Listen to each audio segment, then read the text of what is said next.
आज आपल्या इकडं पुरंदर तालुक्यातील काय नाव आहे तुमचं? माझं नाव संजीवनी तानाजी काळे. मुलाचं काळे. नाव- हा. मुलाचं नाव प्रशांत तानाजी काळे. काळे प्रशांत तानाजी काळे. पुरंदर तालुक्यात कोणतं गाव तुमचं? सोनवरी. सोनवली. हम्म. बरं बरं. आणि मुलाचं काय शिक्षण? मुलाचं शिक्षण MBA झालेलं आहे हा. आणि जॉब म्हणजे कोर्स करून जॉबला लागलेला आहे. बरं बरं. कॉर्पोरेट ऑफिस आहे मुंबईला त्याचं. बरं आता मुंबईला आहे का पुण्याला आहे जॉबला? मुंबईला जॉबला आहे. कसं आहे पॅकेज? 11 लाखाचं. 11 लाखाचं. तुम्ही राहायला इथं संभाजीनगरला. संभाजीनगर. मग तुमचं इथं घर कसं आहे? 3 मजली 2 मजली? तसं 4 मजली आहे पण 3 मजली असल्यापेक्षा चौथ्या मजला पत्र्याचा आहे. 4 मजली समजा आहे. 4 मजली काही भाड्याने दिलं असेल हा, मग? दोन भाड्याने दिले, 2 घरी. बरं बरं. किती मुलं मुली तुम्हाला? 2 मुली आहेत, लग्न झाले, 1 मुलगा आहे. फक्त मुलगा आहे आता एक. मुली कुठं दिल्या? मुलगी पुण्याला दिलेली आहे. दोन्ही मुली का? मुलगी बरं बरं.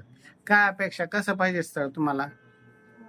सुशिक्षित पाहिजे, आपल्याला शिकलेली, ग्रॅज्युएशन झालेली, सर्व्हिसला असलं तरी चालेल, हा. नसलं तरी चालेल, पण कमीत कमी ग्रॅज्युएशन झालेलं पाहिजे आणि आपल्याला समजून घेणारी किंवा सांभाळणारी पाहिजे. बरं.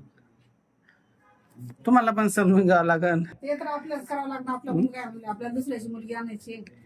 आता कसं आहे, समजून हा प्रकार असेल, तुम्ही सुनाला समजून घ्यायचं, सुनाने तुम्हाला समजून घ्यायचं. एकमेकाला समजून घेतलं महत्वाचं आहे ना. हा तर ते जमतं.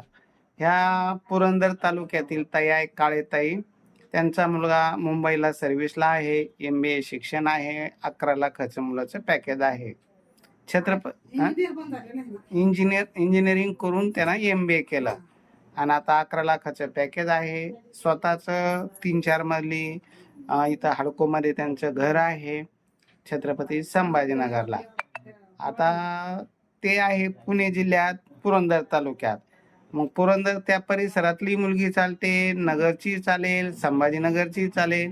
भागाची काही अशी त्यांची अपेक्षा नाही की ह्याच भागातला पाहिजे. फक्त एक समजून घेणारी आणि परिवाराला धरून चालणारी. मुलाचे वडील वारलेले आहे, आई आणि मुलगा दोघंच आहे. 2 बहिणी, त्यांचे पण लग्न झालेले आहे.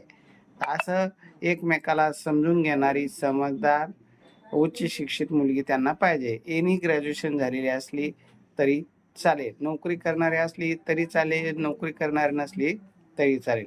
अधिक माहितीसाठी माझा संपर्क नंबर आहे 9403 41 40 87. डायरेक्ट त्यांच्याशी संपर्क करायचा असेल तर सांगा ताई तुमचं नंबर. 81 60 28 49. हा, म्हणजे कसं एखाद्याला वाटलं तुमच्याशी संपर्क करायचा ते करू शकता. हा, ज्यांना यांची माहिती योग्य वाटली त्यांनी डायरेक्ट त्यांच्याशी संपर्क केला तरी चालेल.